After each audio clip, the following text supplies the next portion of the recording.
कल हम लोगों ने पढ़ा था मध्यकालीन भारत का इतिहास में साहित्यिक स्रोत, ठीक है, जिसमें से कल हमने बताया था सल्तनत कालीन ग्रंथ के बारे में। आज हम मुग़ल कालीन ग्रंथ के बारे में जानेंगे।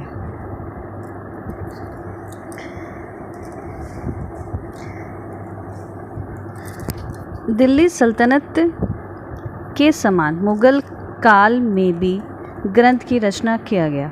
दिल्ली सल्तनत के समान ही मुग़ल काल में राजकीय भाषा फ़ारसी था, लेकिन कुछ ग्रंथ तुर्की भाषा में भी लिखा गया, जैसे बाबरनामा, तजुकी-ए-बाबर, बाबरी या बाबर की आत्मकथा है। इसमें कश्मीर के बारे में उल्लेख नहीं किया गया है। इसमें मुग़ल वंश की स्थापना और बाबर की उपलब्धियों का वर्णन है। बाबर की मातृभाषा तुर्की था, इसलिए बाबर ने इस ग्रंथ को तुर्की भाषा में लिखा था। अकबर के आदेश पर अब्दुल रहीम खान ने इस ग्रंथ का फ़ारसी भाषा में अनुवाद किया। एस बेवरीज ने बाबरनामा का अंग्रेजी भाषा में अनुवाद किया है। हुमायूं नामा यह 2 भागों में विभाजित है। पहले भाग में बाबर के बारे में और दूसरे भाग में हुमायूं के बारे में उल्लेख किया गया है।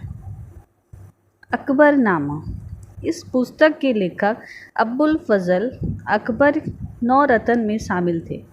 यह पुस्तक 3 भागों में विभाजित है, जिसमें तीसरा और अंतिम भाग में आईने-ए-अकबरी कहा गया है। अबुल फजल ने अकबर की तुलना अग्नि, जल, वायु और भूमि से किया है। मुंतखब उल तवारीख, यह अकबर के समय लिखा गया ग्रंथ है। इस ग्रंथ में बदायूनी ने अकबर की धार्मिक नीति का आलोचना किया है। तुजुए-ए-जहांगीर, यह जहांगीर की आत्मकथा है, जिसमें इसके उपलब्धियों के साथ साथ चित्रकला के विकास के बारे में उल्लेख किया गया है।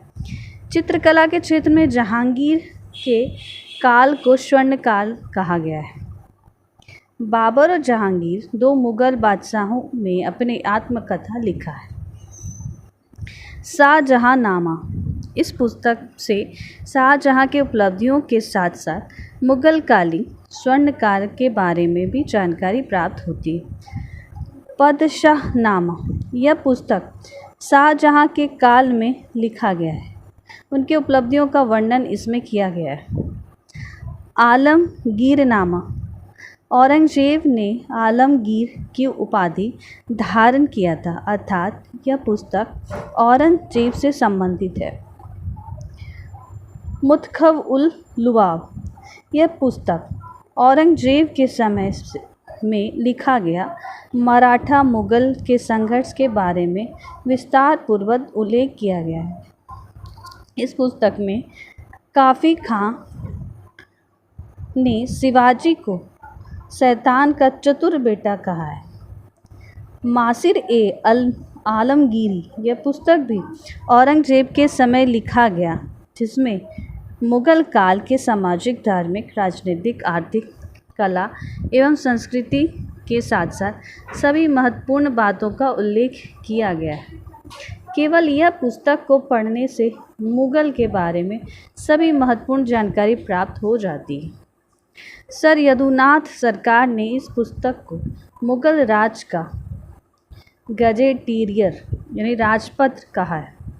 मजम-उल-बहरीन, इसका शाब्दिक अर्थ 2 महासागरों का मिलन होता है, अर्थात हिंदू और मुस्लिम संस्कृति का मिलन। ये भी औरंगजेब के समय लिखा गया। दारा सिखो, मुग़ल वंश में अकबर पढ़े लिखे नहीं थे। ठीक इसके विपरीत दारा शिकोह सबसे अधिक शिक्षित, योग्य और विद्वान व्यक्ति थे। इन्होंने 52 उपनिषदों का फ़ारसी भाषा में सिर-ए-अकबर के नाम से अनुवाद कराया था। इस प्रकार उपयुक्त पुस्तक में हम लोग को मध्यकालीन भारत के इतिहास के बारे में महत्वपूर्ण जानकारी मिल जाता है। अब प्रश्न अब ये है ग्रंथ का नाम और लेखक का नाम, तो मैंने बता दिया, फिर से एक बार रिवाइज के लिए मैं बता देती हूँ। तुजुके बाबरी, बाबरनामा, ये बाबर ने लिखा था। हुमायूं नामा जो गुलबदन बेगम ने लिखा था। अकबर नामा अब्बुल फजल ने लिखा था। मुतखब अल तवारिक बदायूं ने लिखा था। तजुके ए जहांगीर, ये जहांगीर ने लिखा था। शाहजहां नामा इनायत खान ने लिखा था। पादशाह नामा हमीद लाहौरी ने लिखा था। आलमगीर नामा काजिम सिराजी ने लिखा था। मुतखब अल-लूब खबीब खान ने लिखा था। मसीह ए आलमगीरी शाकी मुस्तैद खान ने लिखा था। और मजमा उल बहरीन दारा सुखो ने लिखा था। Thank you, have a nice day.